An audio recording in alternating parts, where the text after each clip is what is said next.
Florence Ayọ̀délé Oyin Ekins Morokeji Adéyanjú ẹ̀yin admin ẹ káàbọ̀ Tolúwalọpẹ́ Ọ̀sàgì Ọ̀ṣúnkọ̀yà ẹ káàbọ̀ ẹ bá mi share fídíò bẹ́ẹ̀ ṣe ń wọlé. Comfortile Sanmi Bántálẹ̀ Ayọ̀lúwarù Èyítáyọ̀ Akínwándé Princess Ade ẹ káàbọ̀ sórí ètò thank you ma. Prince Bọ́lájí Ganiu ẹ káàbọ̀ sórí ètò Dúpẹ́ Àṣepéré Akínífẹ̀sí ẹ káàbọ̀ sórí ètò.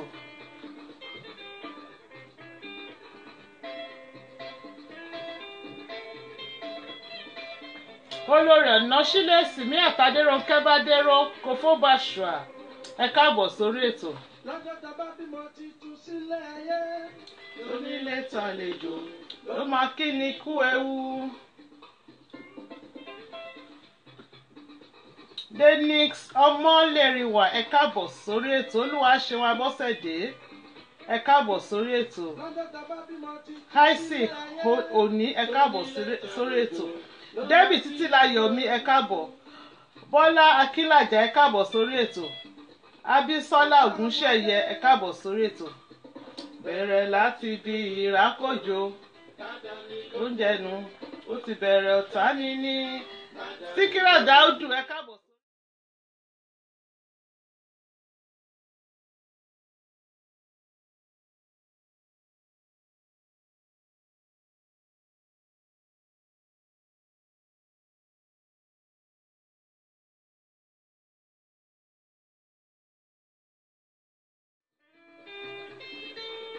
Fatima Adébọ̀wálé ẹ káàbọ̀ sórí ètò.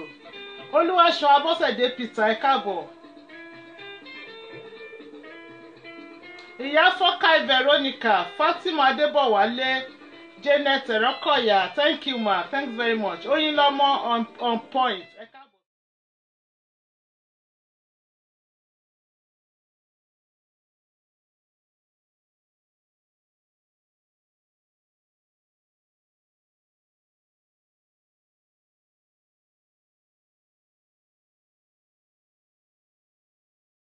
Ti bọ́ sọ́wọ́ ayé. Ọláyínká Olúṣèyí Àjíkẹ́ ọmọ dos ẹ káàbọ̀ sórí ètò. Ó ti dọ̀tá wọn ó ti bọ́ sọ́wọ́ ayé. Wọ́n ní máa gbé kẹ̀kẹ́ lọ a ò bẹ́ẹ̀ ṣeré mọ́. Ẹ ṣeun ma Princess Ade thank you so much ma. Olórí Adébọ́lá ẹ káàbọ̀ sórí ètò. Ẹ ṣeun Ọláyínká Olúṣèyí ẹ ṣé tẹ́ bá wa share fídíò yìí. Bántálẹ̀ Ayọ̀lúwa thanks so much for sharing this video. Lovely Wisdom ẹ káàbọ̀ sórí ètò. Thank you ma Olórí Adébọ́lá ẹ ṣeun gan ni Mariam Ajayi is watching thank you.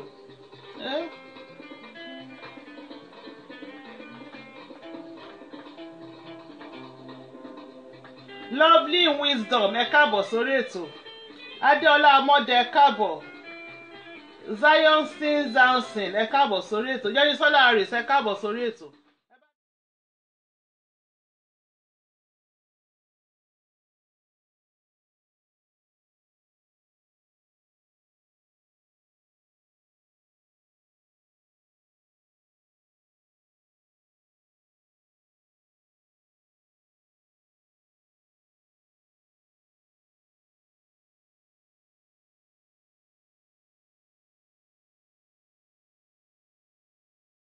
Wọ́n lọ́mọ tíṣà ni.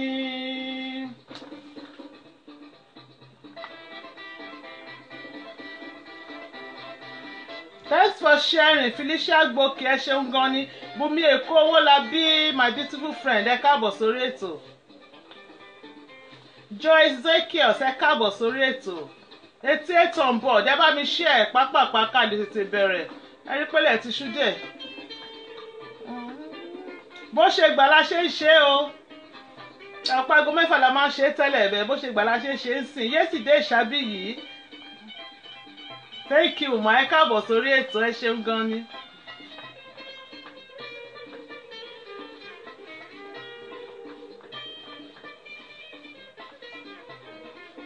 ṣé mo gba jóye ṣé bá ṣe ń jó láyé ìgbà yẹn náà lélẹ̀ ọmọ péjọ jẹ̀lẹ́ńkẹ́ ni.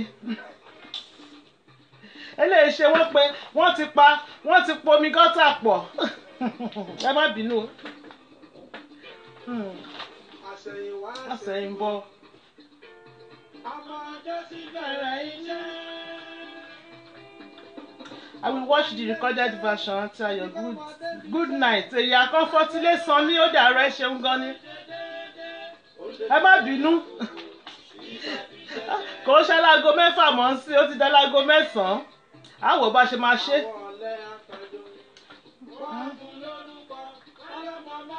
Olórí ẹ̀nà sílé, thank you ma, thanks for sharing. Àti ẹ̀ní dúró ka pé 100 a máa tètè bẹ̀rẹ̀ torílẹ̀ ti ṣú. Bẹ́ẹ̀ bá mi ṣe ẹ ṣe jọ ẹ ṣe ẹ bá mi ṣe ẹ bẹ́ẹ̀ ṣe ń wọlé ẹ bá mi ṣe ẹ. Thanks for sharing ẹ ṣeun gan ni.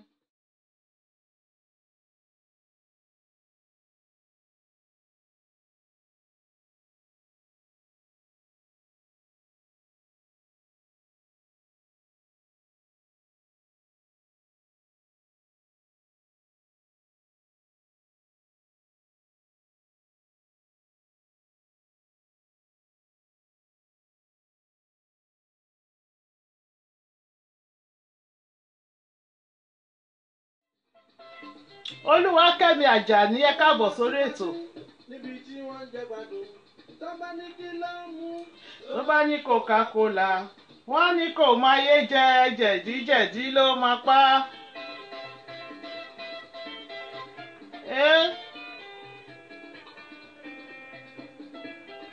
Ìdẹ̀ra Olúwa ní Mọ́tàlá ẹ káàbọ̀ sórí ètò. Fanilat Zakario ẹ káàbọ̀ sórí ètò.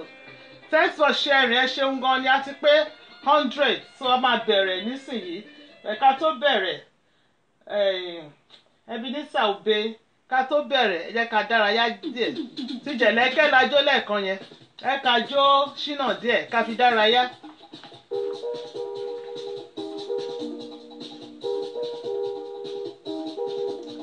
Àfúrójújú la fẹ́ gbọ́ ohun ẹ ṣé o. ẹ ṣé o ẹ ṣé o ẹ ṣé o ẹ ṣé o àfojúdú lẹ fẹ́ gbọ́ ohun ẹ ṣé o.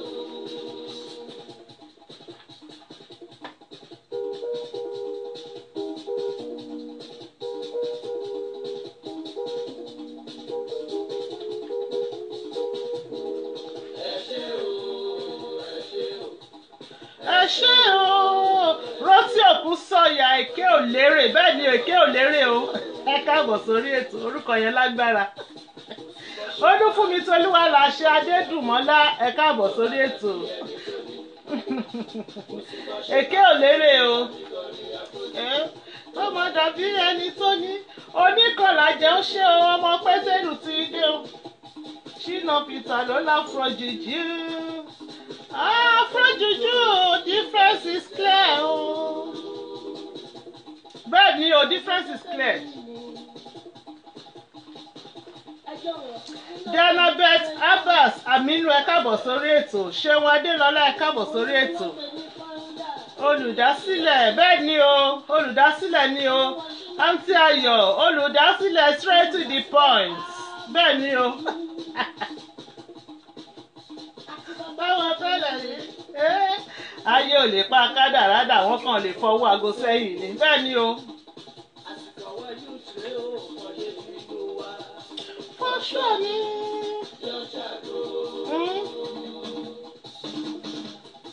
Mímí ṣọ́nà ìkì ẹ káàbọ̀ sórí ètò. Princess Yétúndé Ọláníyàn ẹ káàbọ̀ sórí ètò kábíkọrin afrojuju tó máa dàbí ẹni tó ní bẹ́ẹ̀ ni o.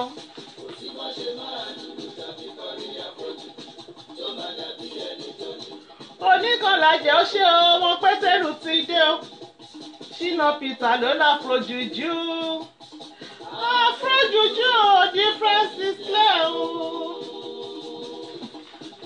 Mi nígbà yìí lákòókò.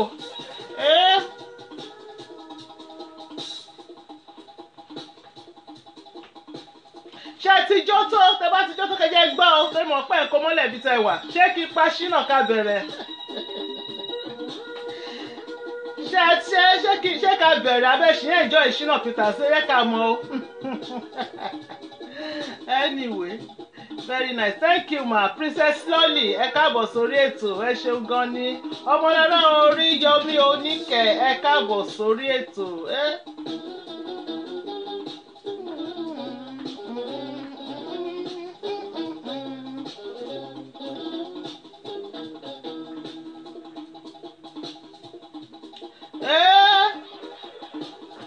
Osuwe promise, I want to get glowing like you.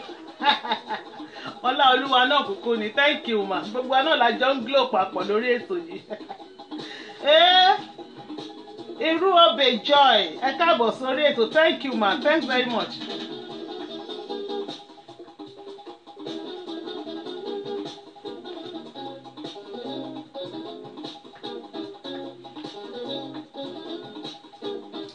Okay now, Olú fún mi right now, ẹ má ti right now, àti fún mi ní ká bẹ̀rẹ̀. Wọ́n lè wait. Uncle Sheila, ẹ má ti play music, ẹ jẹ́ ó di ìgbà míì kẹ́ tó play ẹ̀. Ẹ̀yin tèmi gidi gangan, ẹ káàbọ̀ sórí ètò. Orí ètò straight to the point lẹ́wà yìí, straight to the point with Aunty Ayọ̀. Ẹ ṣeun ẹ káàbọ̀. Ó tójọ́ mẹ́ta, ọjọ́ kan pẹ̀lú ṣára le. Lórí ètò yìí, mo kí gbogbo yín pátá tẹ́ ti wọlé ni mo kí. Gbogbo ara báyìí ni mo fi ń kí yín. Mo dẹ̀ máa rọ̀ yín pé kẹ́ má bínú wípé ó ń pẹ́ díẹ̀ ká tó bẹ̀rẹ̀. Pé a ti ń yí sí aago 9 díẹ̀díẹ̀, à ń bá bọ̀ nìyẹn díẹ̀díẹ̀, bóyá ó máa tó di aago 9 permanently. Bẹ̀rù bá ṣe gbà la ṣe máa ṣe. Mi nígbà yín lákòókò story tí mo mú wá lónìí. Ó ládùn, ó lóyin ni. Gẹ́gẹ́ bí ìṣe wa, ó ní mental, ó ta yẹ́rí lẹ́nu. Story tẹ́ máa gbádùn ni, tẹ́ máa fẹ̀yìntì.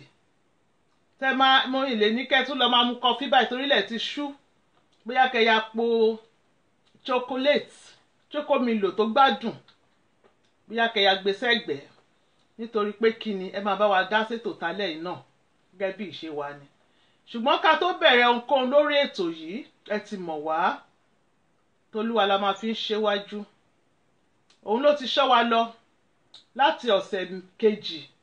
Ṣé mọ̀ pọ́sẹ̀ méjì sìn 2 Thursdays ni mi fi ṣe fídíò. Ó nídìí. Tí ò bá nídìí náà, ẹ̀yin àgbàlẹ̀ pa lówe. Ẹni tí ò bá nídìí, obìnrin ò jẹ́ kú mọ́lú tó ṣe bí òwe ò, ẹ má bínú pé mi ọmọdé mo pòwe níwájú yín o, ẹ forí jì mí. So ká tó bẹ̀rẹ̀ ohunkóhun, ọba tó ṣọ́ wa lọ látọ̀sẹ̀ kejì lọ́hùn-ún tó tún ṣọ́ wa padà. A máa ṣèbà bàbá, a máa fọpẹ́ fún, ẹ rí pé ọ̀rọ̀ wa ó tọ́pẹ́ ó ju ọpẹ́ lọ. Àwọn kan tiẹ̀ tí ń wò pé aago bí kan dún lọ́tún lósì ni pé àǹtí àṣẹ kò sí, kí ló dé. Ṣùgbọ́n a dúpẹ́ lọ́wọ́ Ọlọ́run, kò sí o, àlàáfíà náà ni a wà. Àwọn ọ̀tá tiẹ̀ ṣe bá ní dé, ṣùgbọ́n ìrètí a kò lọ́nà, òní ó jẹ́ ká pẹ́. Olúwa ṣeun. A dúpẹ́ lọ́wọ́ Ọlọ́run, ọba àwọn ọba. Ọlé Ọlámídé Rótìmí ẹ káàbọ̀. Ẹ má bínú, ẹ yẹ ká gbàdúrà. Gbogbo ẹ̀yin tórúkọ yín ti kọjá lọ sókè, gbogbo ara báyìí ni mo fi ń kí yín. A dúpẹ́ lọ́wọ́ Ọlọ́run, ọba àwọn ọba, Ọlọ́run àwọn Ọlọ́run. Gbogbo ẹni tó bá mú oríkì Ọlọ́run ní wákàtí àtẹ̀wọ̀yẹ máa bá mi kọ́ sókè. Kájọ máa kí Ọlọ́run, ká máa kí lóríkì, ká máa pè lóríkì. Ọba mi tó lọ kọrin kéṣe ni àkìkìtàn aládé wúrà. Alpha àwọn Omega, ìbẹ̀rẹ̀ àti òpin. Akiri ṣore, aṣore kiri. Elétí ń gbáròyé, ẹ̀pọ̀ ọkọ̀ Fáráò, ẹrù jẹ̀jẹ̀ létí òkun pupa, abiyamọ, abọ̀já gbọ̀rọ̀gbọ̀rọ̀. Ògbéni níjà kẹrù òbó níjà, Ọlọ́run àwọn Ọlọ́run, ọba àwọn ọba. A dúpẹ́ lọ́wọ́ yín, àṣèbáyín bàbá. Tí ẹ ṣọ́ wa lọ láti ọ̀sẹ̀ kejì, Thursday kẹta la wà yìí. Tá a lọ, tá a tún padà dé láyọ̀ àti àlàáfíà. Àwọn tó ní a ò ní dé, àwọn lójú tún tí a tún dé, a tún fijó wọlé, afẹ̀rín wọlé, afọ̀yàyà wọlé. Olúwa dúpẹ́ lọ́wọ́ yín o, agbé yín ga ìbáyín bàbá. Ẹ ṣeun, ẹgbà ọpẹ́ kẹgbà yín wá. Gbogbo tá a máa ṣe ní wákàtí àtọ̀yọ́ Ọlọ́run á fi lé yín lọ́wọ́. Ìgbà tá a bá fi lé yín lọ́wọ́ kì í fọ́, bẹ́ẹ̀ ni àwo tí a fi lé yín lọ́wọ́ kì í fàya. Ní orúkọ Jésù Olúwa, ẹ gba àkóso lórí ètò lónìí. Eléyìí tá a máa sọ tá ò ní sọ mí mọ́. Ẹ má yẹ ká bá wọn sọ o, ẹ má yẹ ká ṣì sọ o. Gbogbo ojú tó ń wò wá pátápátá ẹni tá a bí nínú obìnrin àbí tá a fẹ́ gbẹ̀bí rẹ̀ tó ní bóun tẹ̀ ṣe ń wò wá inú tiẹ̀ ń bí òun lásán, tó ń pèrò ibi, tó ń rèrò ibi, tó ń pèrò ìkà ní orúkọ Jésù Olúwa Elédùmarè. ẹ má jẹ́ kó rí nǹkan ayọ̀ láṣẹ Ìdùmarè. Inú wa kó máa dùn, káyọ̀ wa kó máa kún nígbà tá a bá máa sọ̀kalẹ̀ lórí ètò yìí, ká fi ọpẹ́ àti ìyìn ká gbé orúkọ ńlá yín ga. Jésù Olúwa wa, àmín àmín ní orúkọ Jésù. Agbanilágbàtàn lọ́wọ́ gbọgbọrọ tí ń yọmọ lẹ́kùn ẹ̀ṣẹ̀. Bẹ́ẹ̀ ni o, ẹ ṣeun gan ni. Alpha Omega, ìbẹ̀rẹ̀ àti òpin. Bẹ́ẹ̀ ni, the unchangeable God, ọba mi tí kò yípo padà. Adàgbà má tẹ̀pá, adàgbà má pààrọ̀ òyì. Ẹ ṣeun. Àkìkì tó bá ká máa kì í, ilẹ̀ aṣú ilẹ̀ àmọ́ a ò lè kì í tán. King of kings, ọba àwọn ọba, ọlọ́run àwọn ọlọ́run. Agbẹ́yìnga, àṣèbáyín, Olúwa ẹ ṣeun. Tọ́ ẹ̀yin tèmi báwo ni o ṣe wà?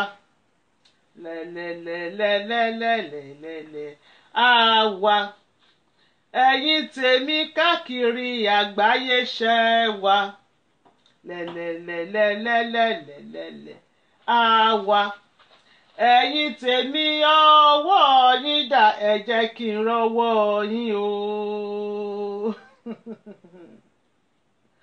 Bẹ́ẹ̀ ni ẹ ṣe wo Joy Ade, my beautiful sister, this your hairstyle is really nice, so pretty lady, keep it up. Thank you ma, thanks very much. Ẹ ṣeun gan ni, oníṣẹ́ ìyanu. Bẹ́ẹ̀ ni o, Ọ́ọ̀lì Ọlámídé Rótìmí wọ́n ní àwọn wà o, ẹwà bí ẹwà. Bẹ́ẹ̀ ni o, Yùdé Kánpé, ẹ ṣeun gan ni. A máa tó bẹ̀rẹ̀ nísìnyìí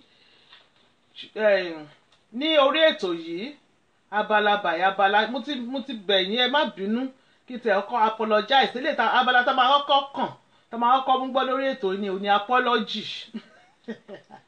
Apology wípé Thursday méjì báyìí ni mo pajẹ ìsáǹsá mi wá kíláàsì, ẹ má bínú, ẹ foríjì wá. Òkè yìí ni ò jẹ́ ká rókè ọ̀hún. Òkè yìí ni ò jẹ́ ká rókè ọ̀hún.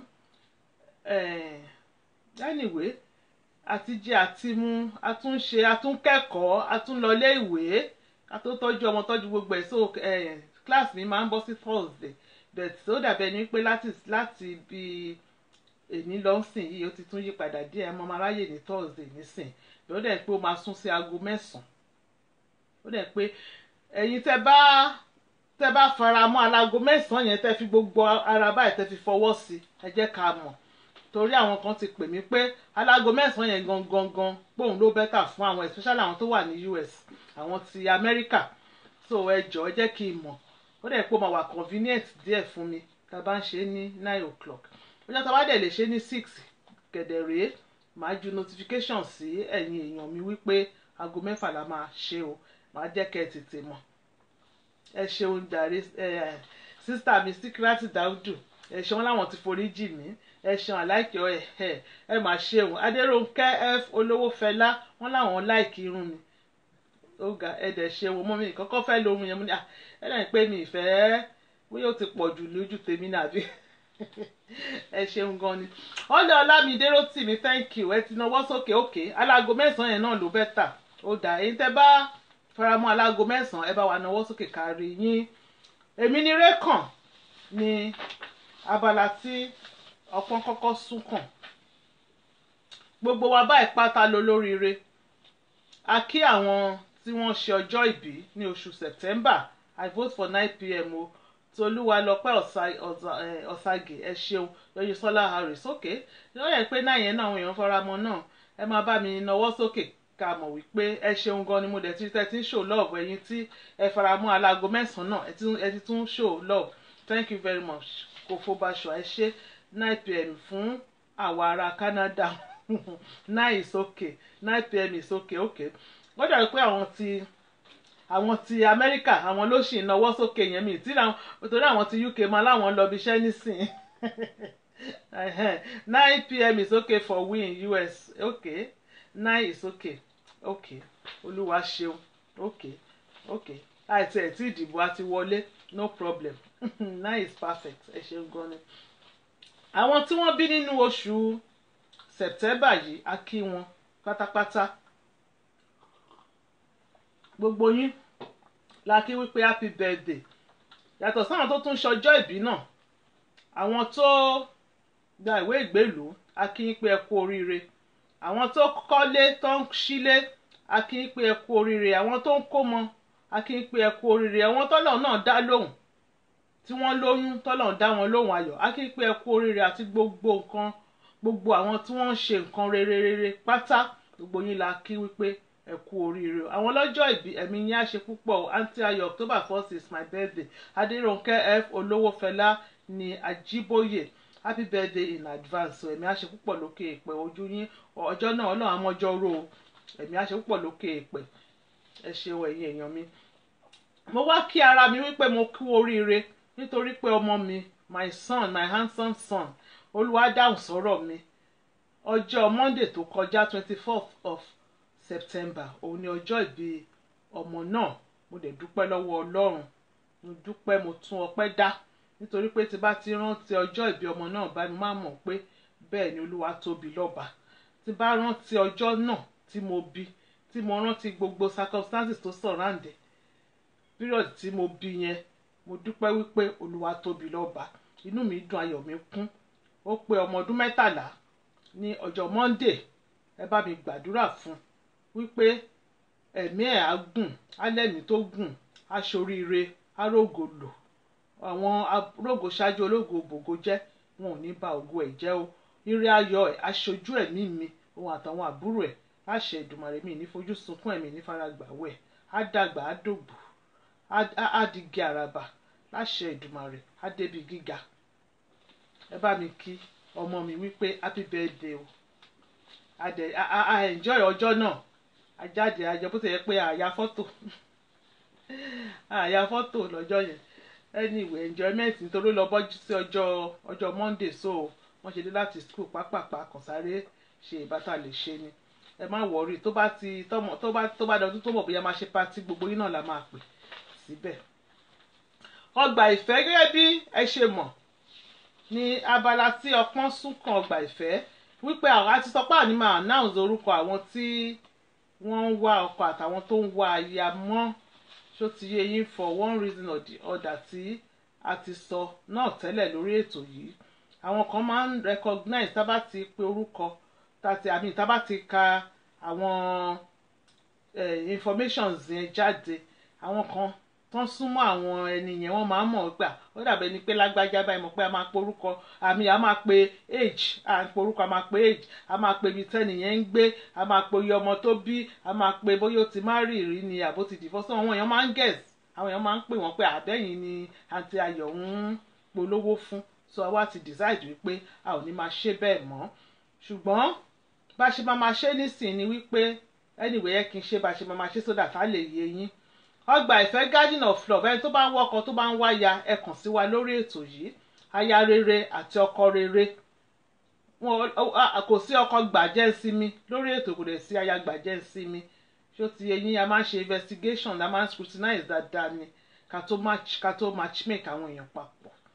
So if you are a man between the age of 49 to 58 living in USA and you're looking for a partner, a future partner, please contact us. Contact Aunty Ayọ̀, contact straight to the point on the number tí máa pè very soon. Máa pè number yẹn. Contact us on that number, or you can send a message to my inbox or my page straight to the point on Facebook. Kò jẹ́ bó ṣe jẹ́ lórí ọgbà ìfẹ́. We have a match for you. If you are a man living in US and you are within the age of 49 to 58, and you are looking for a future partner, a wife, somebody you want to spend the rest of your life with, we have a match for you. Please do contact us. Thank you.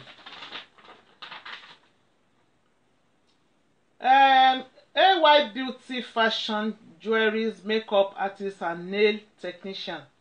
AY Beauty, ẹ bá lọ sórí Facebook, ẹ lọ bá wa like page yẹn, ẹ lọ wo àwọn jewelries tẹ́ lè fi ṣera yín lọ́ṣọ̀ọ́. À ń ta jewelries, we sell jewelries lóríṣiríṣi, we do makeups, we do nails lóríṣiríṣi tá máa wá in the comfort of your home gan pàápàá, tá máa bá yín ṣe, tá máa ṣojú yín tó máa gún régé bíi Aunty Ayọ̀ báyìí. Ẹ pè wá, ẹ kàn sí wa lórí Facebook, AY Beauty lórí Facebook. Ẹ like page wa, ẹ jọ̀ọ́. Thank you. YouTube channel wa straight to the point with Aunty Ayọ̀. straight to the point with Aunty Ayọ̀ YouTube channel wa nìyẹn. tá bá rí ẹni tó ṣe ń join wa for the first time ẹ bá lọ sórí YouTube, just search for straight to the point with Aunty Ayọ̀. ẹ máa rí àwọn videos wa tá ti ṣe lóríṣiríṣi, àwọn story tó ń kọ́yàn lọ́gbọ́n, tẹ máa rọ́gbọ́n kọ́ níbẹ̀, àwọn ìrírí ayé lóríṣiríṣi, ẹ lọ wò ó. tó bá dẹ̀ jẹ́ pé ẹ miss live video ni tẹ fẹ́ wo recorded version, ẹ jọ̀ọ́ ẹ bá lọ sórí YouTube kẹ́ lọ bá wa wò ó níbẹ̀. tẹ bá ti ń wò ó náà ẹ bá leave comment yín, ẹ subscribe fún channel wa, kẹ́ bá wa share, ẹ jọ̀ọ́ ẹ máa bá wa share àwọn videos wa láti orí YouTube. Thank you very much. God bless you as you do so. Ẹ jọ̀ọ́ announcement kékeré kan mo fẹ́ ṣe nípa Aunty Cambodia yẹn, àǹtí tí mo ṣe story wọn tá à ń dá owó fún. ẹni tí ò bá ti wo story yẹn kàn lọ bá wa wò ó. She's about to commit suicide, ó ní caption video yẹn. Announcement yẹn ni wípé ṣe mo pa sọ wípé títí December pé a fẹ́ gbé wọn kúrò ní Cambodia padà sí Nàìjíríà torí ìlú yẹn kò dẹrùn. ẹ wò ìyà ń jẹ wọ́n gan, pàápàá situation àǹtí yẹn ó terrible. ẹ lọ bá wa wo fídíò yẹn ẹ jọ̀ọ́. so àwọn èèyàn dẹ̀ ti dáwó lọ rẹpẹtẹ fún wọn. à ń wá $2,000. a dẹ̀ ti rí in short oye tó kù tí $2,000 máa fi pé a ti rí well over £1,000 fún wọn. oye tó kù is just £337. £337 òun ló kù. so ìgbà tèmi àti wọ́n sọ̀rọ̀ lẹ́ni wọ́n ní December àwọn immigration wọn kì í ṣiṣẹ́ ní December, pé tó bá ti kù oṣù kan báyìí iná ti máa ń ti ọ́fíìsì, pé wọn kì í ṣiṣẹ́. so a ti wá decide pé títí end of October gbogbo iye tá bá lè rí kó tá bá rí sí owó yìí à send ẹ̀ sí wọn. wọ́n á wá bọ́n ṣe máa ṣe, torí a fẹ́ kó wọ́n lọ kó tó di December yẹn, a fẹ́ kí wọ́n padà sí Nàìjíríà gẹ́gẹ́ bí ìlérí wa. ẹ jọ̀wọ́ yẹ ká mú ìlérí wa ṣẹ. gbogbo wa náà la kú promise lọ́jọ́ náà lọ́hùn wípé a máa dá owó torí story wọn ó wà very touching, and gbogbo la promise wípé kò sí pé we going to help pé a máa dìde. mo dẹ̀ dúpẹ́ lọ́wọ́ gbogbo àwọn tó ti dìde àtàwọn tó dẹ̀ ti ní lọ́kàn láti dìde sí àǹtí tó jẹ́ wípé bóyá due to one thing or the other ni ò tí jẹ́ kí wọ́n kàn náwó sí wa. mo dẹ̀ gbà ládùúrà wípé láìpẹ́ láì jìnnà Ọlọ́run á ṣe ọ̀nà, Ọlọ́run á bùkún yín, á bùkún àpò yín, ẹ lè bá náwó sí àǹtí. ẹlẹ́rẹ̀ tí náwó sí wa ibi tẹ́ ti mówó náà láṣẹ Èdùmàrè kò ní tán níbẹ̀ o. Ọlọ́run á máa gbé aláàánú pàdé ẹ̀yin náà o. àwọn ọmọ yín gbogbo tó bá rìn sí wọ́n máa pàdé aláàánú. so kò jẹ́ bó ṣe jẹ́. ẹ jọ̀wọ́ ẹ̀yin admin bí yàkẹ́ bá wa kọ PayPal account yẹn sókè. paypal.me/Rosemary Ọmọkẹ́hìndé paypal.me/Rosemary Ọmọkẹ́hìndé òun ni PayPal account ẹ bá fẹ́ náwó sí àǹtí. ẹ ṣeun gan ni. nọ́mbà tẹ máa pè sí lónìí tẹ máa fi bá wa dá sí ètò 074 ẹ bá wa kọ sókè. admin mo ti rí yín lẹ́ẹ̀kan mo rí pé tí wọlé ẹjọ́ ẹ bá wa kọ sókè, àbí anybody tẹ bá gbọ́ please ẹjọ́ ẹ bá wa kọ sókè. 074 592 07156 074 592 07156 074 592 07156. mo fẹ́ kẹ́ kọ́ kí n tó bẹ̀rẹ̀ story yẹn ẹ jọ̀ọ́ ẹ bá wa kọ́ kí n tó bẹ̀rẹ̀ story. kí n tún pè lẹ́ẹ̀kan sí 074 592 07156. Ọmọláyọ̀ Kútì ẹ ṣeun gan ni, thank you very much. ẹ jọ̀ọ́ ẹ bá wa kọ́ ẹ jọ̀ọ́ à ń bẹ̀ yín ni ẹ má bínú ẹ jọ̀ọ́. Adùnní Sulaiman ẹ káàbọ̀ sórí ètò ẹ ṣeun gan ni. 074 592 ẹ ṣe 07156. God bless you. oyè Ṣọlá owóró ẹ má bínú tí mi bá pé sọ́ọ̀nì yẹn dáadáa. Where have you been? You will be paid. mo ti ẹ̀yìn tẹ̀sẹ̀ wọlé ní aya Ọlá Olúwafúnkẹ́ torí mo ti kúnlẹ̀ mo ti dọ̀bálẹ̀ gbogbo ẹ̀ mo ti ṣe látẹ̀kan tí mo ti ń bẹ̀ wípé ẹ má bínú. bí akíndẹ̀ tún kúnlẹ̀ kúnlẹ̀ báyìí. Anyway, ẹ ṣe ẹ̀yin admin mi ẹ wọlé lẹ́ẹ̀kan mi tún rí yín mọ́ àbí abẹ́ tí lọ sùn ni. PayPal account yẹn náà tábàárẹ̀ tó lè bá wa kọ sókè paypal.me/rosemary ọmọkẹ́hìndé paypal.me/rosemary ọmọkẹ́hìndé. Ok, ẹ jẹ́ ká bẹ̀rẹ̀ story náà. Àwọn àǹtí kan ni wọ́n pè mí. Wọ́n ní àǹtí Ayọ̀, mo ní wọ́n láwọn jẹ́ ọmọ 40 ọdún 40 years old lady. Ondo State ni ọmọ Ondo town làwọn. Ọmọ ìlú mi ni Kéntìrí ó sàn. Wọ́n lọ́mọ Ondo town ọmọ bíbí ìlú Ondo ni àwọn o. Wọ́n ní ọkọ àwọn wá láti Edo State. Mo ní àǹtí Ayọ̀ mo ní ẹ ṣeun Denix Ọmọrìlẹ́wà ẹ ṣeun paypal.me/rosemary ọmọkẹ́hìndé bẹ́ẹ̀ ni ẹ ṣe thank you so much. Wọ́n ní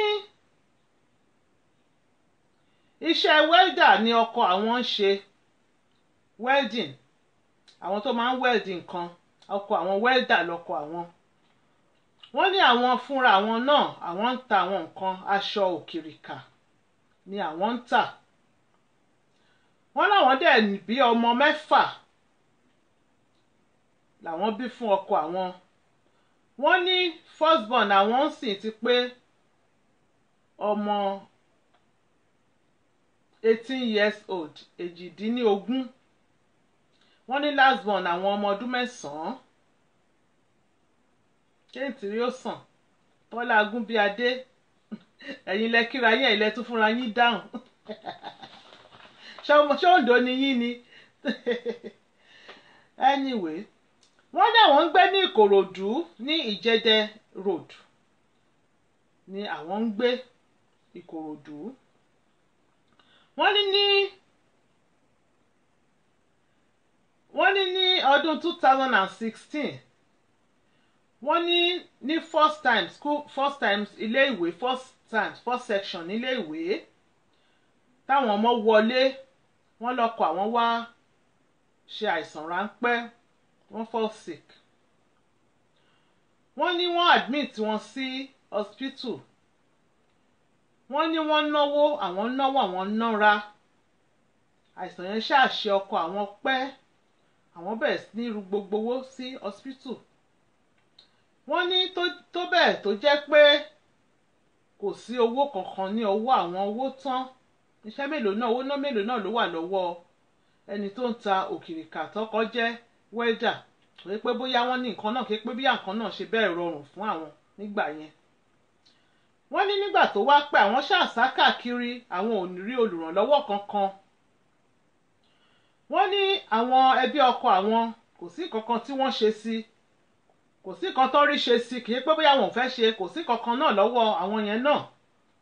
Wọ́n ní gbogbo owó pátá táwọn ní nípamọ́ làwọn ná sórí àìsàn ọkọ àwọn yìí. Wọ́n ní nígbà tó pẹ́ wọ́n lé àwọn ọmọ ní ilé ìwé àwọn ọmọ bá jókòó sílé ilé ìwé wọn bá dúró ńgbà táwọn ò rí owó ilé ìwé san. Wọ́n ní fún session kan ṣá làwọn ọmọ fi jókòó sílé tí wọn ò lọ sí school títí fún sẹ́yìn pé ìbẹ̀rẹ̀ session ni ọkọ wọn sick. So títí tí session yẹn fi parí àwọn ọmọ yẹn wọn ò lọ sí ilé ìwé. Wọ́n ní àkọ́bí àwọn ọmọ obìnrin làkọ́bí àwọn. Wọ́n ní nígbà yẹn wọ́n ní ó ṣẹ̀ wọ SS2 ni. Wọ́n ló wà highly disappointed ó wà so sad nígbà táwọn ò rí owó ilé ìwòsàn tó jẹ́ pé ó ní láti jókòó ilé ìwé ni. Wọ́n ló bẹ̀rẹ̀ sí ní sunkún ojoojúmọ́ ló máa sun ikú tó máa bi àwọn wípé mọ́mì ṣé bí òun ò ṣe ní lọ sílé ìwé mọ́ lélẹ́yìí wọ́n làwọn ṣáà máa sọ fún wípé kó jọ wípé àwọn mọ̀ pé Ọlọ́run máa ṣe àwọn ṣáà ṣó ẹ̀ wípé Ọlọ́run á ṣe wàá padà sílé ìwé. Wọ́n ní nígbà tí session yẹn parí àwọn èèyàn wá sọ fún àwọn wípé kó máa lọ fún tutorial kó máa fi prepare ara ẹ̀ fún WAEC. wọ́n ní kò dẹ̀ sí owó lọ́wọ́ àwọn làwọn wá sọ wípé ṣé ó máa lọ kọ́ iṣẹ́ for now. wọ́n ló dẹ̀ gbà. wọ́n ní ó sọ pé òun máa lọ kọ́ iṣẹ́. wọ́n náà sọ pé kó lọ máa kọ́ṣẹ́ náà káwọn máa fi wá owó. tówọn bá ti rí owó àwọn máa enroll ẹ̀ fún tutorial yẹn. àwọn máa enroll ẹ̀ fún láti padà sí school padà láti padà sí school. wọ́n ló wá sọ pé iṣẹ́ hairdressing ní ó wù òun láti kọ́. Stella Adenike Akinibos, my beautiful, my gorgeous friend láti America. I like this hairstyle. Thank you. Ẹ ṣeun gan ni. wọ́n ní ọmọ yìí sọ pé iṣẹ́ hairdressing ni òun fẹ́ kọ́ àwọn tó ń ṣe irun. wọ́n láwọn dẹ̀ fi sí ibi tó ti ń kọ́ iṣẹ́. wọ́n ló wá bẹ̀rẹ̀ iṣẹ́ ló wá bẹ̀rẹ̀ sí ní kọ́ iṣẹ́. wọ́n ní á lọ ní àárọ̀ á dẹ̀ padà ní aago 5 nírọ̀lẹ́ ló máa ti ṣe tán. wọ́n lọ́mọ yìí dẹ̀ jẹ́ ọmọ tó gbọ́ràn sáwọn lẹ́nu, ọmọ dáadáa ni, kò rìnrìnkùnrin rí, kò ṣe àìgbọràn sáwọn lẹ́nu rí, kò dẹ̀ ìwàkiwà kò sí ní ọwọ́ ẹ̀. wọ́n ní ṣùgbọ́n wọ́n ní kò pẹ́ nígbà tí ó bẹ̀rẹ̀ sí ní kọ́ iṣẹ́ yìí ní after bíi oṣù mélòó kan àwọn bẹ̀rẹ̀ sí notice àwọn strange behaviour lára ọmọdé yìí nínú ìwà ẹ̀. ìgbà tó bá yẹ kó wọlé aago 5 tó máa ń ṣe tán tó jẹ́ pé títí aago 5 kọjá ìṣẹ́jú díẹ̀ á ti wọlé. nígbà tó pẹ́ ó bẹ̀rẹ̀ sí ní pẹ́ láti padà wọ ilé. táwọn bá pe fóònù ẹ̀ láti check on her kò ní gbé aago, kò ní gbé fóònù. wọ́n ní tó bá délé níṣẹ́ ló máa fún àwọn ní àwọn excuses kan tí ò ṣe. ìgbà tó ṣe kinní kan ní tráfíkì kan òun ò tètè rí mọ́tò taxi ni òun ò tètè rí bọ́ọ̀sì á ṣáà máa pa irú oríṣiríṣi. wọ́n ní táwọn bá rán ọmọ yìí níṣẹ́ pé kó lọ pọn omi wá ó dìgbà táwọn bá bẹ̀rẹ̀ sí ní wá káàkiri tí gbogbo ilé ti ń wá pé bó lọmọ yìí yà sí kó tó ṣẹ̀ ru omi wọlé. wọ́n ní nígbà tó pẹ́ àwọn neighbors àwọn wá inform àwọn wípé àwọn rí ọmọ àwọn pẹ̀lú ọ̀dọ́mọkùnrin kan o. wọ́n ní táwọn bá bá sọ̀rọ̀ nílé ó di pé kó máa ọmọ tí ó jẹ́ pé ó ní ìtẹríba tẹ́lẹ̀ ó di pé kó fẹ́ máa wà bold nínú ilé sí àwọn àti bàbá ẹ̀. wọ́n ní nígbà tó pẹ́ táwọn bá ti nà ó máa sá jáde kúrò nílé àbí táwọn bá wí ó di pé kó sá jáde kúrò nílé káwọn máa wá káàkiri. wọ́n nígbà míì ọjọ́ 2 ọjọ́ 3 àwọn ò ní rí ọmọ àwọn á ti dààmú, àwọn á ti lọ àgọ́ ọlọ́pàá, wọ́n á ti máa wá, àwọn ò ní rí. wọ́n ní nígbà tó wá yá tó ti ń ṣe yẹn làwọn wá rí wípé wọ́n wá sọ fáwọn wípé àwọn ti ń rí pẹ̀lú ọmọ ọkùnrin kan. wọ́n ní nígbà tó di ọjọ́ kan ọmọ àwọn bá sá kúrò nílé gẹ́gẹ́ bó ṣe máa ń ṣe tẹ́lẹ̀. àwọn bá bẹ̀rẹ̀ sí ní wá. àwọn èèyàn wá ṣàpèjúwe ilé arákùnrin yìí fún àwọn. wọ́n làwọn bá lọ síbẹ̀. àwọn bá nígbà táwọn déwájú ìta ilé yẹn àwọn bẹ̀rẹ̀ sí ní pariwo. àwọn ń pariwo àwọn ń porúkọ ọmọkùnrin yẹn kó jáde kó bá wọn mú ọmọ àwọn kó bá wọn wá ọmọ àwọn jáde. wọ́n ní bàbá arúgbó kan bàbá àgbàlagbà ó bá jáde ó bá ní káwọn má bínú pé àwọn ni òun lòun ní ilé yẹn wípé ọmọkùnrin tí àwọn dẹ̀ ń sọ yìí àwọn gbà ó ń bá àwọn ṣe iṣẹ́ ni àwọn wípé àwọn mọ̀ rí àwọn ò mọyẹ tí ó ṣú pé wọ́n kàn gba ọmọ yìí sí iṣẹ́ ni ọmọkùnrin yẹn wọ́n wá fún ní ilé yàrá kan wípé kó máa gbé níbẹ̀. wọ́n ní gbogbo ilé yìí December ọdún tó kọjá ní gbogbo ilé yìí ń ṣẹlẹ̀ láti December.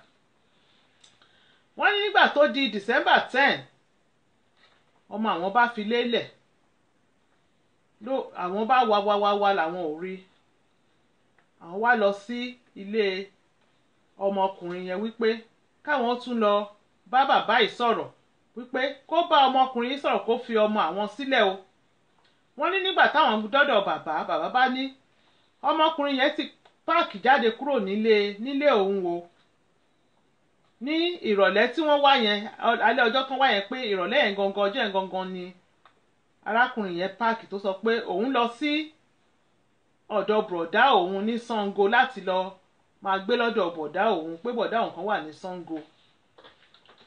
wọ́n ní àwọn wá bi bàbá wípé ṣé bàbá mọ ibi tí arákùnrin yẹn lọ ní Ṣàngó yẹn àbí wọ́n mọ bọ̀dá ẹ̀ tó wà ní Ṣàngó. wọ́n ní bàbá sọ wípé àwọn ò mọ èèyàn ẹ̀ kankan, àwọn ò mọ ibi tó lọ ní Ṣàngó, àwọn ò dẹ̀ mọ bọ̀dá ẹ̀. wọ́n ní báwọn ṣe kò sí nìyẹn. wọ́n bá bẹ̀rẹ̀ sí ní wá ọmọ àwọn ṣàréyàn fáwọn ní nọ́mbà bọ̀bọ́ yẹn. àwọn pe bọ̀bọ́ yẹn ó dẹ̀ gbé. àwọn ní ọmọ àwọn dà, ó ní kò sọ́mọ àwọn lọ́dọ̀ òun. kò sọ́mọ àwọn lọ́dọ̀ òun, làwọn bẹ̀rẹ̀ sí ní bẹ̀ pé ó dá kó jọ ẹ̀bẹ̀ làwọn bẹ̀, àwọn ò ní kó má fẹ́ ṣùgbọ́n kó yọ̀ǹdẹ̀ kó wá sílé kó tẹ̀ yọjú sáwọn nílé. wọ́n ní arákùnrin yìí bẹ̀rẹ̀ sí sọ wípé àní kò sọ́mọ yín lọ́dọ̀ òun sẹ̀. wọ́n ní àwọn bá kò sí, àwọn bá bẹ̀rẹ̀ sí ní wá ọmọ. ọjọ́ ń gorí ọjọ́, ọ̀sẹ̀ ń gorí ọ̀sẹ̀, oṣù ń gorí oṣù, àwọn ò máa rọ́mọ àwọn. àwọn bá bẹ̀rẹ̀ sí, wọ́n ní kò sí, àwọn bẹ̀rẹ̀ sí ní gbààwẹ̀. wọ́n ní kò sí chọ́ọ̀chì táwọn ò lọ tán láti lọ gbàdúrà wípé kó má tiẹ̀ jẹ́ pé kankan tilẹ̀ ṣẹlẹ̀ sí ọmọ yìí, àbí ní ayé tó jẹ́ wípé àwọn gbọ́mọgbọ́mọ, àwọn tó ń gbọ́mọ ṣògùn owó tó ti wà ń ta, àwọn ò rí bọ̀bọ́ yìí, àwọn ọmọ ẹni tó ṣùn, àwọn ò mọlé ẹ̀, àwọn ò mọ̀nà ẹ̀, àwọn ò mẹ̀yìn ẹ̀ kankan, kó má jẹ́ pé ó ti lọ fi ọmọ àwọn ṣe nǹkan.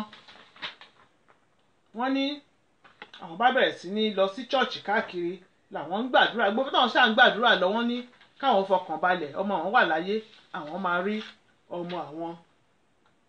wọ́n ní nígbà tó lẹ́yìn oṣù karùn-ún táwọn ti ń wá táwọn ò rí, wọ́n ló kàn ṣàdédé yọ tó dé lọ́jọ́ kan ni. wọ́n nígbà tó máa fi dé oyún ti wà nú ẹ̀.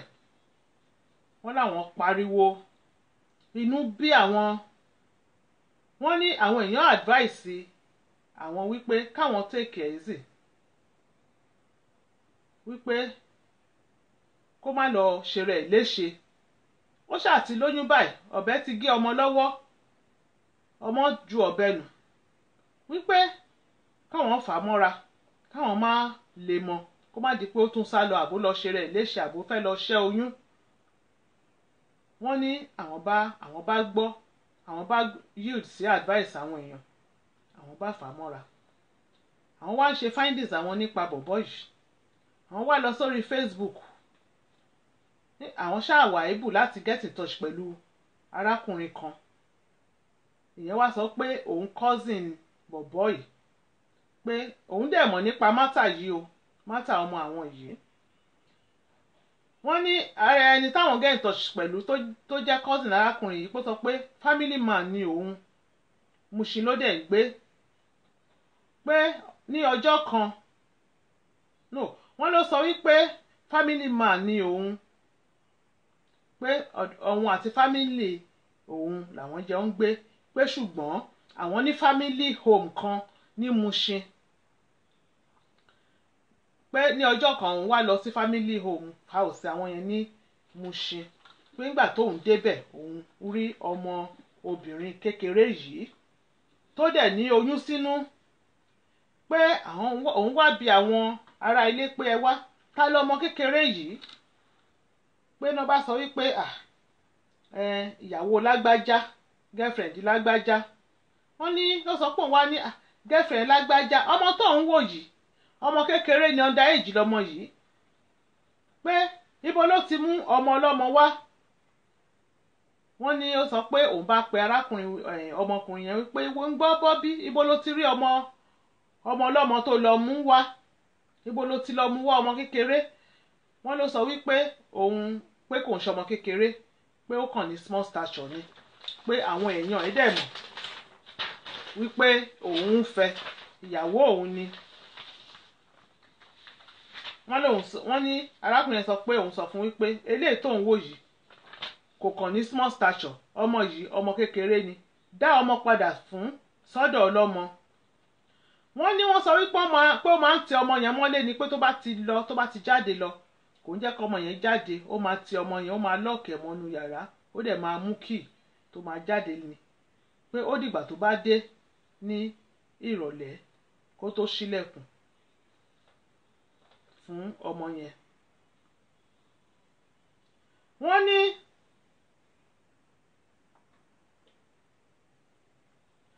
ní ọmọkùnrin yẹn sọ fún, wọ́n ní cousin yẹn sọ pé ó sọ fún òun wípé àwọn máa lọ ń kí bàbá àti ìyá ọmọ náà lẹ́kọ̀ọ̀kan wípé wọ́n mọ̀ wọ́n ti fóun níyàwó, àwọn dẹ̀ máa ń lọ kí àwọn òbí ẹ̀ ní ẹ̀kọ̀ọ̀kan. Wọ́n ló ṣàpá irọ́, wọ́n ní gbogbo nǹkan tó ṣàsọ fún cousin ẹ̀ pé irọ́ ni ó ṣàpàjọ fún cousin ẹ̀. Wọ́n ní sọ nígbà tí ọmọ àwọn padà ní May àwọn bẹ̀rẹ̀ sí ní tọ́jú ẹ̀. Wọ́n ní nígbà tó wá yá wọ́n ló disappear, ó tún lọ, àwọn ò tún mọ ibi tó lọ. Wọ́n ní tó ṣàfi lọ títí di ìgbà tí wọ́n tán fún wa ní story yìí pé a ti disappear bí ẹ̀ 5 táwọn máa wá táwọn ò ní rí táyé tún gbọ̀nà ilé bọ̀bọ́ yẹn lọ. Wọ́n ní àwọn pe bọ̀bọ́ yẹn tó bá ti lọ yẹn pẹ̀lú oyún inú, táwọn bá sọ pé táwọn parí ìwọ́ ẹ̀ pé dá ọmọ yẹn padà, ó ti tún wá sọ́dọ̀ ẹ̀ pé ó máa lọ́dọ̀ nǹkan ló wà. Wọ́n ní àwọn dẹ̀ from reliable source wọ́n sọ fún àwọn wípé ó tan ọmọ àwọn jẹ ni pé ó promise ọmọ àwọn wípé òun máa rán ní school pé òun máa dá padà sí school, máa rán nílé ìwé. Nǹkan tọ́mọ yẹn fi fall fún nìyẹn. Wọ́n ní kó tó di wípé ó mọ bọ̀bọ́ yìí, wọ́n ní kò mọ ọkùnrin rí pé virgin ni ọmọ àwọn, kò tiẹ̀ ní boyfriend rí, àwọn kò rí ìrìn báyìí rí láyé ẹ̀. Wọ́n ní ọmọ dáadáa ni tẹ́lẹ̀tẹ́lẹ̀ kó tó di pé ó mìtì arákùnrin yìí. Wọ́n ní ó dìgbà kan arákùnrin yìí wá introduce woman kan sí àwọn wípé ìyá òun ni. Wọ́n ní ìgbà tó pẹ́ tí ó di pé ọ̀rọ̀ máa ń dariwo ni woman yìí jẹ́wọ́ pé òun ò ń ṣe ìyá ẹ̀ o, ó wá bẹ̀ òun ni pé kóun wá ṣe bẹ́ẹ̀ ni wípé kóun wá dúró nípò ìyá fún òun.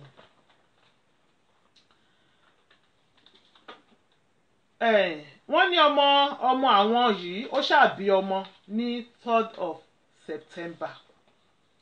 Nígbà tí ọmọ yìí máa fi kó tó di pé ọmọ yìí bí ọmọ náà ti kọ́kọ́ pè tán ti fún mi ní story. So gbà tó dẹ̀ bí ọmọ wọ́n pè mí, wọ́n ló ti bímọ ní 3rd of September. Ìgbà tó dẹ̀ tán pè mí tó yá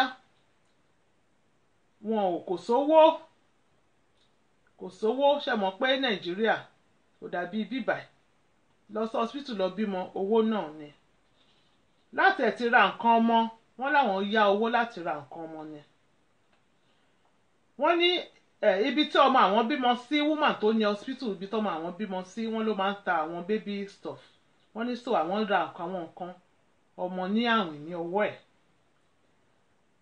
Láti 3rd of September tọ́mọ yẹn ti bímọ. Wọ́n ní nígbà tọ́mọ yẹn bímọ tán, wọ́n ní nígbà tán admit ọmọ yẹn bọ̀bọ́ yẹn ò wá. Wọ́n ní nígbà tó wá bímọ, wọ́n ló bá wá lọ́jọ́ tó bímọ yẹn kó sọ pé òun fẹ́ wá gbé placenta. Pé àwọn wá sọ pé placenta àwọn ọ̀rẹ́ yẹn kankan pẹ̀lú ẹ, àwọn ọmọ bàbá ẹ, àwọn ọmọ ìyá ẹ, àwọn ọ̀rẹ́ àgbàlagbà kankan pẹ̀lú ẹ, ó lọ fẹ́ wá gbé placenta. Lọ mú àgbàlagbà kan wá nínú ilé yín, àwọn máa hand over placenta lé lọ́wọ́. Àwọn ọmọ bí tó fẹ́ gbé placenta lọ, àìjẹ́ bẹ́ẹ̀ ó gbé placenta ọmọ yẹn lọ. Wọ́n ní ó ṣáà lọ. Wọ́n ní láti ìgbà yẹn ṣá títí di òní yìí tí mo bá wọn sọ̀rọ̀ last, bọ̀bọ́ yẹn ò tí ì yọjú. Wọ́n ní hospital bill one run initially wọ́n charge wọn ní 60,000 naira. Ìyẹn ò mọ́ gbèsè owó baby stuff àtàwọn oúnjẹ ọmọ táwọn ti rà ní àwìn. So wọ́n wá gbà kí ọmọ yẹn kó lọlé, wọn ò discharge ẹ̀ torí pé wọ́n sì ń jẹ owó wọ́n sì ń jẹ hospital owó. Wọ́n láwọn ọmọ àwọn tó kù wọn ò lè lọ sílé ìwé nítorí àwọn ò rí owó ilé ìwé wọn san. Ilé táwọn ń gbé landlord tún ní káwọn tún kó jáde. Wọ́n tún lé àwọn nínú ilé ìtọ́mọ àwọn bímọ yìí. àwọn ṣàkó lọ sí uncompleted building kan làwọn dẹ̀ ń gbàdúrà pé kí ẹni tó nílé kó má mọ̀ wípé àwọn kó wọbẹ̀ torí àwọn ọmọ ẹni tó níbẹ̀ àwọn ṣáà mú aṣọ àwọn tá sí ojú wíńdò ilé ọ̀hún ò ní wíńdò wọ́n ní so làwọn fi wá wò pé káwọn ké gbàjarè síta káwọn èèyàn gba àwọn o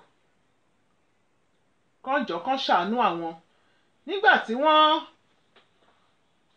tí wọ́n pè mí nígbà tọ́mọ yẹn tó bímọ tán pé straight to the point tí wọ́n ní ká help àwọn so mi wá ṣe ẹ mọ̀ pé a ṣe fídíò ní for 2 weeks wọ́n ti fún mi ní story yẹn before then láti bí 3 weeks ago up till now wọn ò tí discharge wọn gbà kọ́mọ yẹn kúrò ní hospital wọ́n ya fọ́tò ọmọ yẹn lọ hospital òun àtọmọ ẹ̀ lórí bẹ́ẹ̀dì wọ́n fi ránṣẹ́ sí mi so ìgbà tó di tí mo ti mọ̀ pé mi tí ì ṣe story àánú sì ń ṣe mí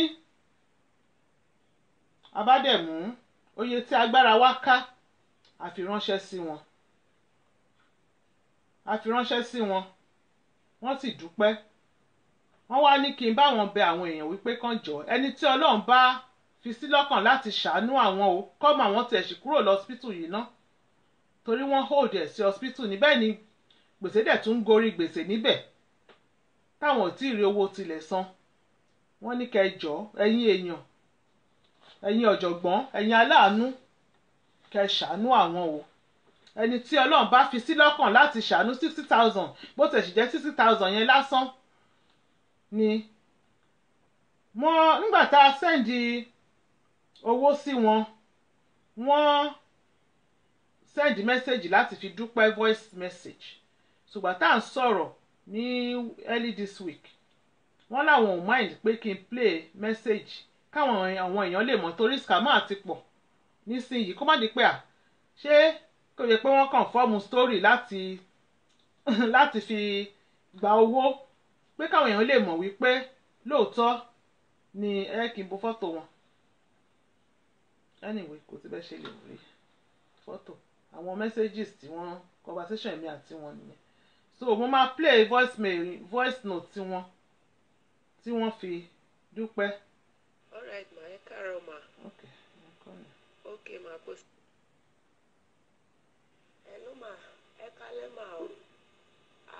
Ọkọ mi wọ́n ti jíṣẹ́ fún mi o wọ́n náà wọ́n ti rí owó yẹn tẹ́ send ma ẹ ṣé gan ni mà mo dúpẹ́ ma o aláàánú ò ní wọ́n yín lórúkọ Jésù I'm very grateful ma ẹ ṣé gan ni mà ẹ ṣeun ma Ọlọ́run àti kàn máa bùkún àpò yín lórúkọ Jésù ẹ ṣé ma o.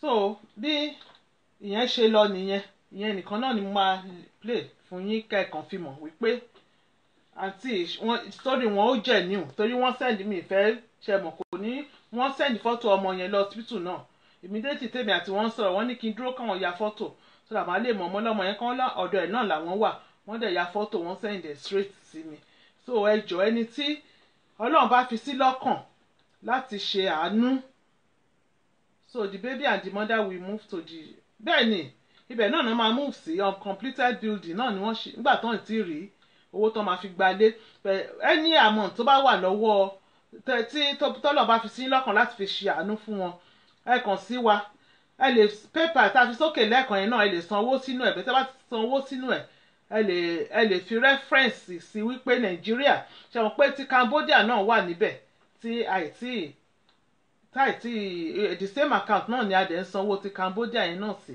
bẹ́ẹ̀ kéèyàn lè mọ ìyàtọ̀ tẹ́ bá fi sí tẹ́ bá dẹ̀ fẹ́ pè mí tẹ́ fẹ́ gba account number ẹ pè mí màá fún yín lá account number tẹ́ lè fi owó sí tẹ́ bá wà ní Nàìjíríà náà tẹ́ bá fẹ́ fi fún àǹtí lówó directly à fún yín ní contact wọn tẹ́ bá fẹ́ ràn wọ́n lọ́wọ́ à fún yín ní contact wọn tẹ́ máa fi bá wọn sọ̀rọ̀ tẹ́ dẹ̀ máa fi ràn wọ́n lọ́wọ́ ẹ jọ̀wọ́ account number Kenny Ojo ẹ ṣeun gan ma account number wọ́n ní ká fáwọn ní account number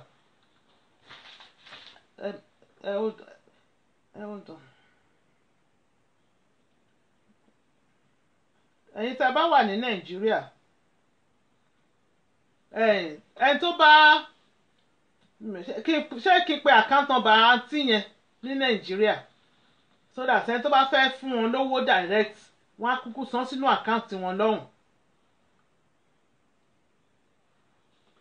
bẹ̀tí mi ìwà mọ̀ torí orúkọ ọkọ wọn ṣe wọ́n pé àkáǹtì wọn ni wọ́n kọ́ sanwó sí orúkọ wọn wà ń bẹ̀ bóyá kí n kàn fún yín lákáǹtì nọ́mbà kí n má pe orúkọ wọn àbí kẹ́ get in touch pẹ̀lú mi ẹ kí n bi wọ́n tán bá máa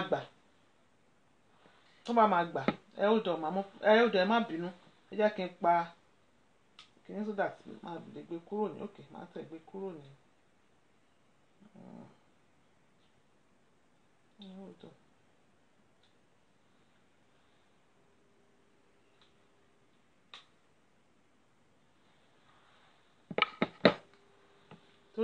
Bluetooth mode. láì pé wọ́n wà lórí line láì pé mo wọn lórí line nìsín. hello hello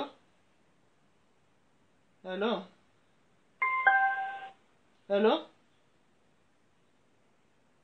hello.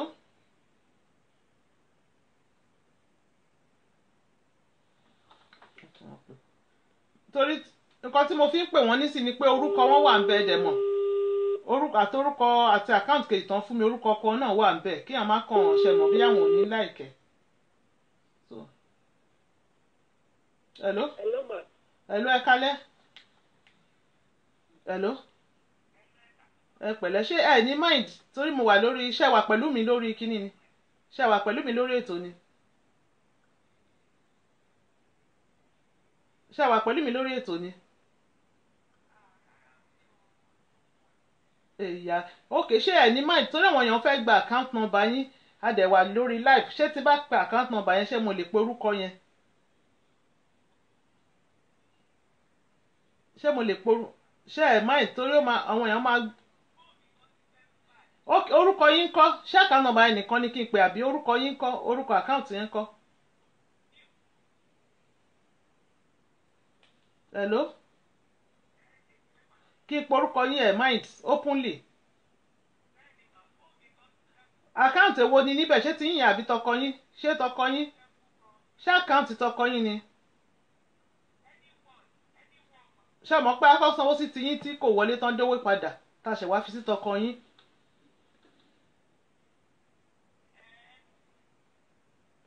ká ló tọkọ yín ok ok all right take care answer later.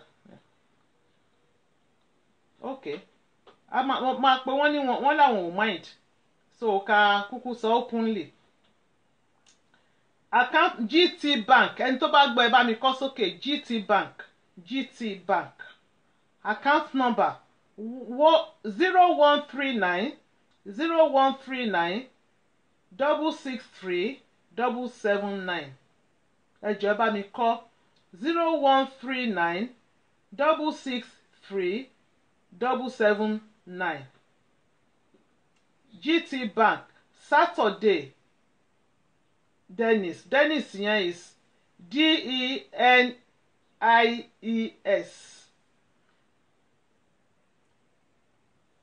Saturday ìyẹn orúkọ Saturday Dennis is Dennis yẹn mo ṣe spell ẹ DENIES Amibe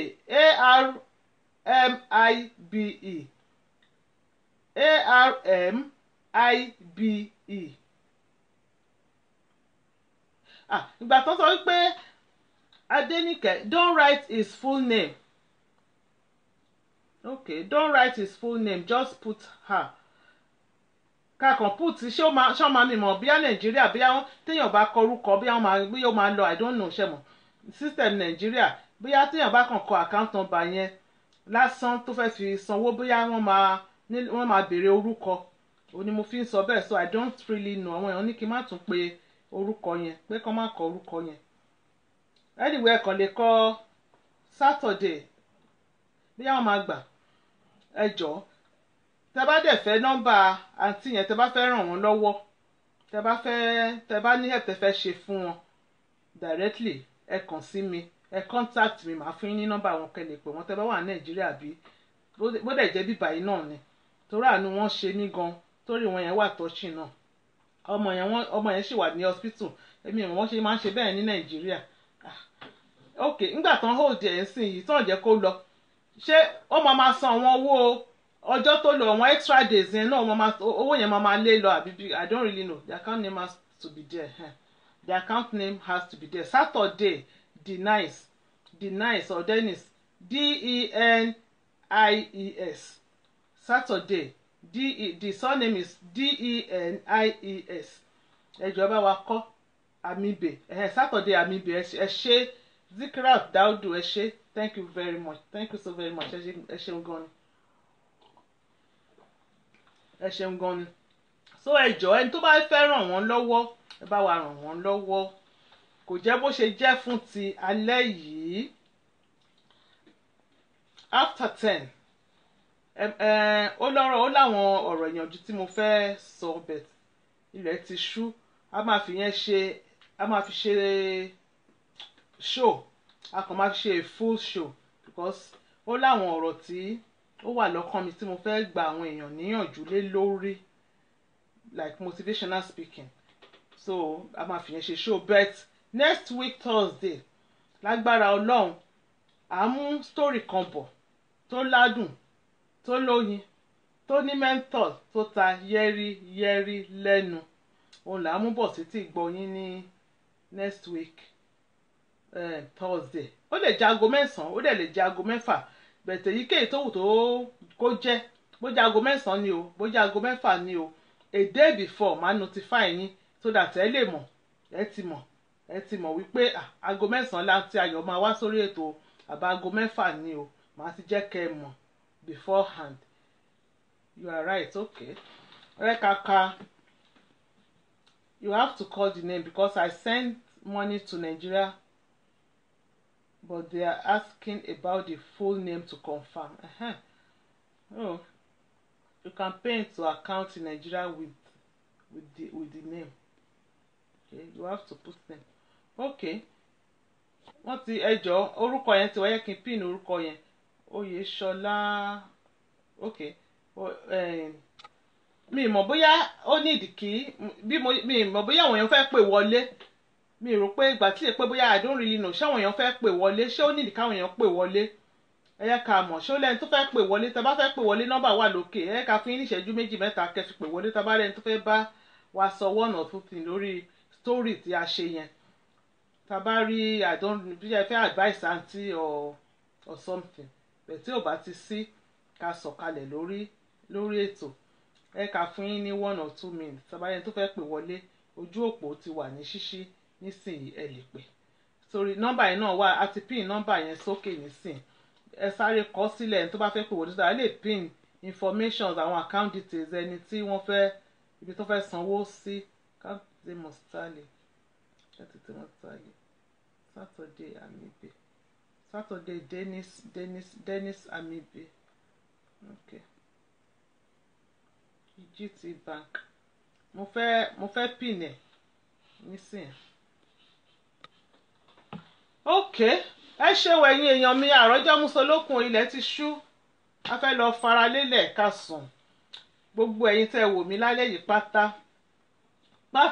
ẹ̀yin tẹ́ wò mí tínú yín dùn tẹ́ wò mí tínú tẹ́ fìfẹ́ wò mí ṣàwọn pé àwọn kan lè máa wò náà kọ́kàn lè ẹ̀ka wo nǹkan tó tún ṣe lónìí bọ́ ẹ pọ́n ṣe wò náà ìyẹn náà inú wọn ò dùn sí bẹ́ẹ̀ gbogbo ẹ̀yin tẹ́ wò mí tínú yín dùn sí mi tẹ́ fìfẹ́ wò mí tẹ́ fìfẹ́ wò wá lálẹ́ yìí tẹ́ fìfẹ́ bá wa wà lórí ètò yìí pátá oorun ayọ̀ lẹ máa sùn bá ṣe ń lọ sùn bá oorun ayọ̀ la máa sùn a ò ní tójú oorun dójú ikú o a ò dẹ̀ ní ti padà dépò àìsàn nígbà tá a bá máa jí láàárọ̀ ọ̀la a ò ní bára wa nínú sàárè o a ò ní fojú sunkún o a ò dẹ̀ ní fara gbàwẹ̀ a ò ní kú máwọn ọmọ wa lójú o ọmọ wa wọn ò ní kú mọ́ wa lọ́wọ́ láṣẹ Èdùmàrè gbogbo ẹni tí ọtọkàn ẹ gbé sókè Ọlọ́run á fi gbogbo yín pátá á fi lọ́kàn balẹ̀ ibi tí bàbá ti ń ta orí kọ̀ọ̀kan lẹ́sẹ̀ Jésù á bá bòróró ìtura sí ibi tẹ́rù yín ti wúwo báyìí tí tèmi náà ti wúwo Ọlọ́run á bá sọ di fúfúyẹ́ abiyamọ ni wọ́n pè wọ́n ní abiyamọ agbọ̀já gbọ̀rọ̀gbọ̀rọ̀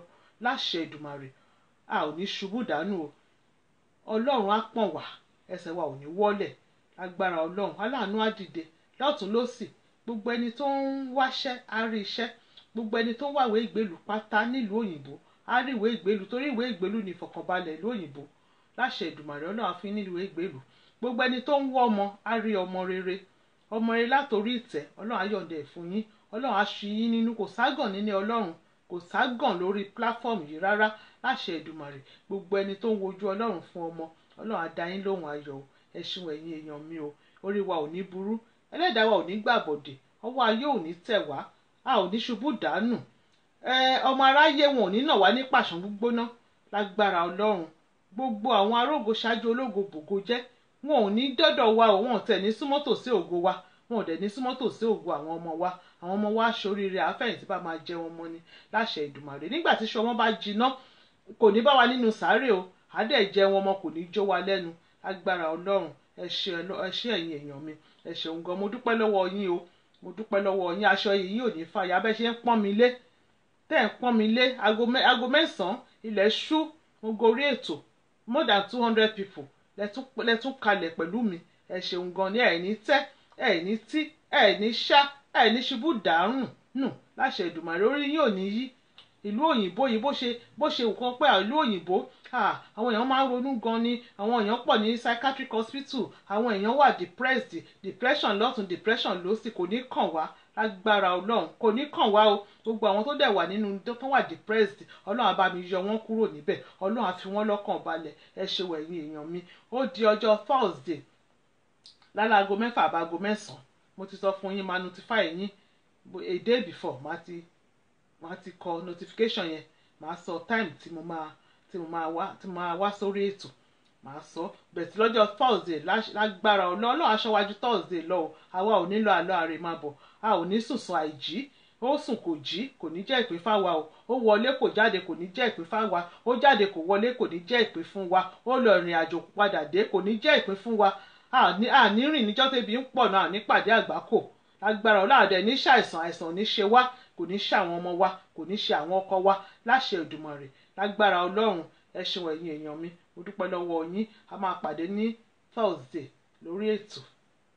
Èmi Ayọ̀yínká Ayọ̀dèjì, ọmọ wọn lóńdó ẹ̀gìn, ọmọ ọlá, ọmọ ọlà.